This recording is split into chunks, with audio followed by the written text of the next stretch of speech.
Good morning. ಎಲ್ಲರಿಗೂ ನಮಸ್ಕಾರ. ಈ ದಿನ ಸರಳ ವಿಜ್ಞಾನ ಅಂತಕ್ಕಂಥ ಒಂದು ಸಿರೀಸ್ನಲ್ಲಿ ಮೋಡಗಳು ಏಕೆ ತೇಲುತ್ತವೆ, ಆಕಾಶದಲ್ಲಿ ಮೋಡಗಳು ಏಕೆ ತೇಲುತ್ತವೆ? ಎಲ್ಲರೂ ನೋಡಿದ್ದೀರಾ, ಆಕಾಶದಲ್ಲಿ ಮೋಡಗಳು ತೇಲ್ಕೊಂಡು ಹೋಗ್ತಾ ಇರುತ್ತೆ. ಒಂದೊಂದು ಮೋಡದ ಗುಂಪು ಸುಮಾರು 100 ಟನ್ ತೂಕ ಇರುತ್ತೆ ಅಂತ ಹೇಳ್ತಾರೆ. ಅಷ್ಟೊಂದು ತೂಕ ಇರ್ತಕ್ಕಂಥ ಮೋಡಗಳು ಹೇಗೆ ತೇಲ್ಕೊಂಡು ಹೋಗ್ತಾ ಇರುತ್ತೆ ಅನ್ನುವ ಒಂದು ವಿಚಾರವನ್ನ ವೈಜ್ಞಾನಿಕವಾಗಿ ನೋಡೋಣ ಬನ್ನಿ. ಇದೇ ಒಂದು ಪ್ರಶ್ನೆ, ಮೋಡಗಳು ಏಕೆ ತೇಲುತ್ತವೆ? ಮೋಡಗಳು ಆಕಾಶದಲ್ಲಿ ತೇಲ್ತಾನೆ ಇರುತ್ತೆ. ಒಂದ್ ಕಡೆಯಿಂದ ಒಂದ್ ಕಡೆ ಹೋಗೋದು ನೀವು ನೋಡ್ತಾ ಇದ್ದೀರಾ. ಅವು ಮೋಡಗಳು ನೀರಿನಿಂದನೇ ಆಗಿರುತ್ತೆ. ನೀರಿನ ಕಣಗಳಿಂದಲೇ ಮೋಡಗಳಾಗಿದೆ. ನೀರು ಸಾಮಾನ್ಯವಾಗಿ ಭಾರವಾಗಿರುತ್ತೆ. ಆದರೂ ಸಹಿತ ಮೋಡಗಳು ಕೆಳಗೆ ಬೀಳೋದೇ ಇಲ್ಲ. ಯಾಕೆ ಅಂದ್ರೆ, ಹಾಗಾದ್ರೆ ಅವು ಹೇಗೆ ತೇಲುತ್ತೆ, ಏನ್ ಕಾರಣ ಅದಕ್ಕೆ ಅನ್ನೋ ಒಂದು ಪ್ರಶ್ನೆಗೆ ಸ್ವಲ್ಪ ಸೈಂಟಿಫಿಕ್ ಆಗಿ, ವೈಜ್ಞಾನಿಕವಾಗಿ ಉತ್ತರವನ್ನು ತಿಳಿಯೋದಕ್ಕೆ ಪ್ರಯತ್ನ ಮಾಡೋಣ. ಮೊದಲನೇದಾಗಿ ಮೋಡ ಎಂದರೇನು ಅನ್ನೋದನ್ನ ನೋಡೋಣ. ಮೋಡ ನೀರಿನ ಹನಿಗಳಿಂದ ಆಗಿರ್ತಕ್ಕಂಥದ್ದು, ಆದರೆ ಅವು ದೊಡ್ಡ ನೀರಿನ ಹನಿಗಳಿಲ್ಲ ಮೋಡದ ಒಳಭಾಗದಲ್ಲಿ. ಅದು ಲಕ್ಷಾಂತರ ಅತಿ ಸೂಕ್ಷ್ಮ ಮೈಕ್ರೋಸ್ಕೋಪಿಕ್ ಡ್ರಾಪ್ಲೆಟ್ಸ್ ಆಫ್ ವಾಟರ್ ಅಂತ ಒಂದು ಸಣ್ಣ ಸಣ್ಣ ಕಣಗಳಿಂದ ಅಥವಾ ಹಿಮದ ಕಣಗಳಿಂದ ಮೋಡಾಗಿರುತ್ತೆ. ಕಾರಣ ಏನಂದ್ರೆ, ಭೂಮಿಯಿಂದ ಮೇಲಕ್ಕೆ ಹೋದ ಹಾಗೆಲ್ಲ ಅಟ್ಮಾಸ್ಫಿಯರ್ ಇರುತ್ತಲ್ಲ, ಅಟ್ಮಾಸ್ಫಿಯರ್ ನಲ್ಲಿ ಮೂರು ಲೇಯರ್ಗಳಿದೆ. ಆ 2-3ನೇ ಲೇಯರ್ಗೆ ಹೋದಾಗ ಅಲ್ಲಿ ಉಷ್ಣಾಂಶ ಬಹಳ ಕಡಿಮೆ ಇರುತ್ತೆ. ಆ ಉಷ್ಣಾಂಶದಲ್ಲಿ ಸಣ್ಣ ಸಣ್ಣ ಸಣ್ಣ ನೀರಿನ ಕಣಗಳು, microscopic droplets of water, either will be remain in water droplets or they will become very minute, the snow particles, ice particles. ಇವುಗಳ ಸಮೂಹ ಅಂದ್ರೆ ಚಿಕ್ಕ ಚಿಕ್ಕ ಮೈಕ್ರೋಸ್ಕೋಪಿಕ್ ಕಣಗಳ ಸಮೂಹವೇ ಮೋಡ. ಉದಾಹರಣೆಗೆ, ಒಂದು ಸಣ್ಣ ಹನಿಯ ಗಾತ್ರ ಮೋಡದ ಒಳಗೆ ಎಷ್ಟಿರುತ್ತೆ ಅಂದ್ರೆ 0.01 to 0.02 ಮಿಲಿಮೀಟರ್. 1 ಮಿಲಿಮೀಟರ್ ಎಷ್ಟಿರುತ್ತೆ ನಿಮಗೆ ಗೊತ್ತಿದೆ. 1 ಮಿಲಿಮೀಟರ್ ಅನ್ನೆಲ್ಲ 10 ಅಥವಾ 12ನೇ ಭಾಗ ಮಾಡಿ ಎಷ್ಟಿರುತ್ತೋ ಅಷ್ಟು ಮಾತ್ರ ಚಿಕ್ಕದಾಗಿರುತ್ತೆ. ಅಂದರೆ ತುಂಬಾ ಹಗುರವಾಗಿರುತ್ತೆ, ತುಂಬಾ ಚಿಕ್ಕದಾಗಿರುತ್ತೆ. ಆದರೆ ಅವು ಕೆಳಗೆ ಬೀಳೋದೇ ಇಲ್ಲ. ಯಾತಕ್ಕೆ, ಏನ್ ಕಾರಣ ಇರಬಹುದು? ಸೂಕ್ಷ್ಮ ಹನಿಗಳು ನಿಧಾನವಾಗಿ ಕೆಳಗೆ ಬೀಳಲು ಪ್ರಯತ್ನ ಮಾಡುತ್ತೆ. ಆದರೆ ಅದೇ ಸಮಯದಲ್ಲಿ ಭೂಮಿಯಿಂದ ಆಕಾಶದ ಕಡೆಗೆ ಬಿಸಿಯಾದ ಗಾಳಿ ಮೇಲಕ್ಕೆ ಹೋಗ್ತಾ ಇರುತ್ತೆ, ಆವಿಯ ರೂಪದಲ್ಲಿ. ಸಮುದ್ರದ ಮೇಲಿನ ನೀರು ಮತ್ತೆ ಭೂಮಿಯ ಮೇಲಿನ ಎಲ್ಲ ನೀರು ಆವಿಯಾಗಿ ಮೇಲಕ್ಕೆ ಹೋಗ್ತಾ ಇರುತ್ತೆ. ಈ ಮೇಲಕ್ಕೆ ಹೋಗ್ತಕ್ಕಂಥ ಗಾಳಿ ಇದೆಯಲ್ಲ, ಅದು ಸೂಕ್ಷ್ಮ ಹನಿಗಳನ್ನ, ಮೇಲಿರ್ತಕ್ಕಂಥ ಹನಿಗಳನ್ನ ಹಿಡ್ಕೊಂಡ್ಬಿಡುತ್ತೆ, ಕೆಳಗಡೆ ಬೀಳೋದಕ್ಕೆ ಬಿಡೋದೇ ಇಲ್ಲ ಅದನ್ನ. ಇದರಿಂದ ಮೋಡ ತೇಲುವ ಹಾಗೆ ಕಾಣಿಸ್ತಾ ಇರುತ್ತೆ. ಹನಿಗಳು ಕೆಳಗಡೆ ಬರಬೇಕು ಅಂತ ಹೋದ್ರು ಸಹಿತ ಹನಿಗಳು ಸೂಕ್ಷ್ಮವಾಗಿರುವುದರಿಂದ ಮೇಲಿನಿಂದ ಹೋಗ್ತಕ್ಕಂಥ ನೀರಿನ ಒಂದು ಆವಿ ಇದೆಯಲ್ಲ, ಅದು ಅದನ್ನು ಅಲ್ಲೇ ತಡೆದು ಹೀಗೆ ತಡ್ಕೊಂಡು ನಿಲ್ಲಿಸ್ಬಿಡುತ್ತೆ. ಈಗ ಒಂದು ಉದಾಹರಣೆ ಕೊಡ್ಬೇಕು ಅಂತ ಹೇಳಿದ್ರೆ, ಮೋಡ ಹತ್ತಿಯಂತೆ ತೇಲ್ತಾ ಇರುತ್ತೆ ಮೇಲೆ. ಹತ್ತಿ ಅಂದ್ರೆ ಗೊತ್ತಲ್ಲ, ನಾವು ಹತ್ತಿ ತುಂಬಾ ಲೈಟ್ ಸಣ್ಣ ಹತ್ತಿ ತುಂಡು ತಗೊಂಡ್ರೆ ಅಂತಂದ್ರೆ ಗಾಳಿಗೆ ಹೋಗ್ಬಿಡುತ್ತೆ. ಒಂದು ಉದಾಹರಣೆಗೆ, ಹಕ್ಕಿದು ಪುಕ್ಕ ಇರುತ್ತಲ್ಲ, ಸಣ್ಣ ಸಣ್ಣ ಪುಕ್ಕಗಳು ಬಿದ್ದಿರುತ್ತಲ್ಲ, ಆ ಪುಕ್ಕವನ್ನು ನೀವು ಅದನ್ನ ಫೆದರ್ ಅಂತ ಕರೀತಾರೆ. ಅದನ್ನು ನೀವು ತೂಳಿದ್ರೆ ಗಾಳಿಗೆ ಹಾರ್ಕೊಂಡು ಹೋಗ್ತಾ ಇರುತ್ತೆ. ಅದು ಬೀಳ್ಬೇಕಾದ್ರೆ ನಿಧಾನವಾಗಿ ಅಲ್ಲಾಡ್ಕೊಂಡು ಪ್ಯಾರಾಚ್ಯೂಟ್ನಂತೆ ಕೆಳಗಡೆ ಬೀಳುತ್ತೆ. ಮೋಡದ ಹನಿಗಳು ಅಷ್ಟೇ ಸಣ್ಣದಾಗಿರುತ್ತೆ ಅಂತ ಇಟ್ಕೊಳ್ಳೋಣ. ಅದು ಬೀಳೋದನ್ನು ಅದೇ ರೀತಿ ಬೀಳುತ್ತೆ ಅಂತ ಇಟ್ಕೊಳ್ಳೋಣ, ಆದರೆ ಅದು ಬೀಳೋದಿಲ್ಲ. ಹನಿ ಬಹಳ ಚಿಕ್ಕದು. ಗಾಳಿಯ ಪ್ರತಿರೋಧ ಅಂದ್ರೆ ಭೂಮಿಯಿಂದ ಮೇಲೋಗ್ತಕ್ಕಂಥ ಆವಿ ಇದೆಯಲ್ಲ, ಪ್ರತಿರೋಧ ಅದನ್ನ ತಡೆಯುತ್ತೆ. ಮೇಲ್ಗಡೆ ನೀರು ಹೋಗಿ ಬರ್ಬಾರ್ದು, ತಡಿತಾ ಇರುತ್ತೆ. ಬೀಳುವ ವೇಗ ಅತ್ಯಂತ ಕಡಿಮೆ. ಆದ್ದರಿಂದ ಮೋಡಗಳು ದೀರ್ಘಕಾಲ ಆಕಾಶದಲ್ಲಿ ಉಳಿಯುತ್ತೆ. ಎಲ್ಲಿ ತನಕ ಉಳಿಯುತ್ತೆ ಅಂತಂದ್ರೆ, ಯಾವುದಾದ್ರೂ ಒಂದು ಒಂದು ಕಾರಣ ಬರಬೇಕು.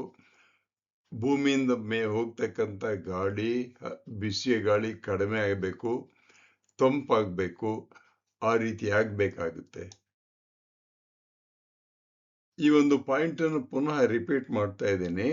ಮೋಡಗಳಿಗೆ ಭಾರ ಇರೋದೇ ಇಲ್ವೇ ಅಂತ ಕೇಳಿದರೆ, ಇಲ್ಲಿ ಪಕ್ಕದಲ್ಲಿ ಎಡಭಾಗದಲ್ಲಿ ಮೋಡಗಳನ್ನು ತೋರಿಸಿದೀನಿ ನೋಡಿ. ಇರೋದೇ ಇಲ್ವೇ ಅಂದ್ರೆ ಇರುತ್ತೆ.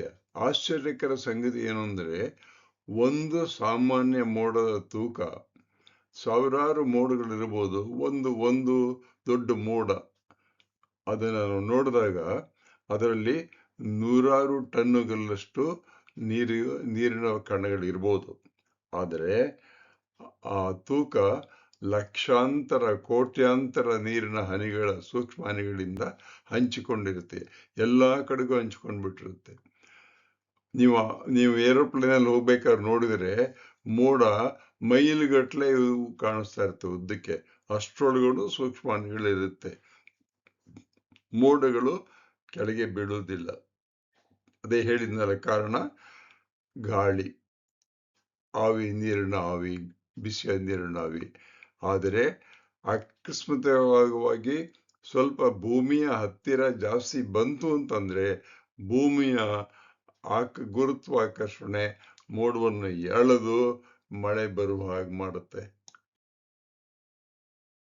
ಮೋಡ ತೇಲ್ತಾ ಇರುತ್ತೆ, ಕರೆಕ್ಟು. ಆದ್ರೆ ಮಳೆ ಬರುತ್ತಲ್ಲ, ಮಳೆ ಯಾವಾಗ ಬರುತ್ತೆ? ಮೋಡದಿಂದ ಸಣ್ಣ ಹನಿಗಳು ಒಂದಕ್ಕೊಂದು ಸೇರಿ ದೊಡ್ಡ ಹನಿಗಳಾಗುತ್ತೆ. ಅಂದ್ರೆ ಮೋಡ ಸ್ವಲ್ಪ ತೇಲಿದ ಮೇಲೆ ಗಾಳಿಯಲ್ಲಿ ಉಷ್ಣಾಂಶ ಕಡಿಮೆ ಆದಾಗ ಆ ಸಣ್ಣ ಸಣ್ಣ ಸೂಕ್ಷ್ಮ ಹನಿಗಳು ಒಂದಕ್ಕೊಂದಕ್ಕೂ ಸೇರ್ಕೊಂಡು ಹನಿಗಳ ಗಾತ್ರ ಸ್ವಲ್ಪ ದಪ್ಪಾಗ್ತಾ ಬರುತ್ತೆ. ಹನಿಗಳು ಜಾಸ್ತಿ ಆದಾಗ ಸ್ವಲ್ಪ ತೂಕ ಹೆಚ್ಚಾಗುತ್ತೆ. ಆಗ ಗಾಳಿ ಅದನ್ನ ಹಿಡ್ಕೊಳ್ಳಿಕ್ಕೆ ಸಾಧ್ಯವಾಗೋದಿಲ್ಲ. ಭೂಮಿಯ ಗುರುತ್ವಾಕರ್ಷಣೆ ಆ ಮೋಡಗಳ ಮೇಲೆ ಬೀಳುತ್ತೆ. ಬಿದ್ದಾಗ ಮಳೆ ಹನಿ ಹನಿಯಾಗಿ ಭೂಮಿ ಮೇಲೆ ಬಿದ್ದೇ ಬೀಳುತ್ತೆ. ಜ್ಞಾಪಕ ಇಟ್ಕೊಳ್ಳಿ. ಮಳೆ ಬರ್ಬೇಕಾದ್ರೆ ನೀವು ಮೇಲ್ ನೋಡಿದಾಗ ಮೋಡ ಭೂಮಿಯ ಬಹಳ ಹತ್ತಿರದಲ್ಲಿದ್ದಾಗ ಕಾಣಿಸ್ತಾ ಇರುತ್ತೆ. ಆಗ ಮಾತ್ರ ಮಳೆ ಬರುತ್ತೆ. ಮೋಡಗಳು ನೀರಿನ ಸೂಕ್ಷ್ಮ ಹನಿಗಳ ಸಮೂಹ. ಹನಿಗಳು ತುಂಬಾ ಚಿಕ್ಕದಾಗಿರುತ್ತೆ. ಅವು ಬೀಳ್ಬೇಕಾದ್ರೆ ನಿಧಾನವಾಗಿ ಬೀಳ್ಬೇಕು. ಆದ್ರೆ ಮಳೆ ಮಾತ್ರ ಜೋರಾಗಿ ಬರುತ್ತೆ. ಮಳೆ ಜೋರಾಗಿ ಬರುತ್ತೆ ಅಂತಂದ್ರೆ ಕೆಲವು ಸಾರಿ ಪಟ ಪಟ ಪಟ ಪಟ ಮನೆ ಹನಿ ಬೀಳ್ತಾನೆ ಇರುತ್ತೆ, ನೋಡ್ದಿರ ನೀವು.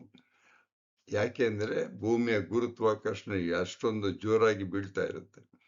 ಮೇಲಕ್ಕೆ ಏರುವ ಬಿಸಿ ಗಾಳಿ ಅವುಗಳನ್ನು ಅಂದ್ರೆ ಮೋಡಗಳನ್ನು ತೇಲುವಂತೆ ಮಾಡ್ತಾ ಇರುತ್ತೆ.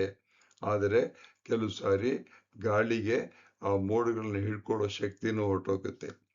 ಹನಿಗಳು ದೊಡ್ಡದಾಯ್ತು ಅಂತಂದ್ರೆ ಭಾರ ಜಾಸ್ತಿಯಾಗಿ ಭೂಮಿಯ ಗುರುತ್ವಾಕರ್ಷಣೆ ಜಾಸ್ತಿಯಾಗಿ ಮೋಡಗಳು ಮಳೆಗಳ ರೂಪದಲ್ಲಿ ಕೆಳಭಾಗದಲ್ಲಿ ಬೀಳುತ್ತೆ. ಮಳೆ ಎಲ್ಲಾ ಕಡೆಗೂ ಬರಲ್ಲ.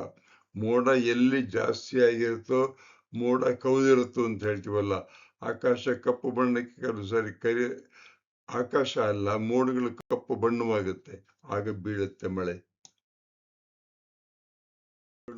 ಆಕಾಶವನ್ನು ನೋಡಿ ಕೆಲವು ಸಾರಿ ಬೇರೆ ಬೇರೆ ರೀತಿಯ ಮೋಡಗಳು ಕಾಣಿಸ್ತಾ ಇರುತ್ತೆ. ಇಲ್ಲಿ ನಾನೊಂದು 5 ತರದ ಮೋಡಗಳನ್ನು ಕೊಟ್ಟಿದ್ದೀನಿ. ಎತ್ತಿರದ ತೆಳುವಾದ ಮೋಡಗಳು. ಮೋಡ ಬಹಳ ಮೇಲಕ್ಕಿದೆ ಅಂತಂದ್ರೆ, ತುಂಬಾ ಮೇಲಕ್ಕೆ, ಭೂಮಿಯಿಂದ ಮೇಲೆ ಆಕಾಶದ ಕಡೆ ತುಂಬಾ ಮೇಲಕ್ಕೆ ಇದೆ ಅಂತ ಹೇಳಿದ್ರೆ ಅದು ತೆಳುವಾಗಿರ್ತಕ್ಕಂಥ ಮೋಡ.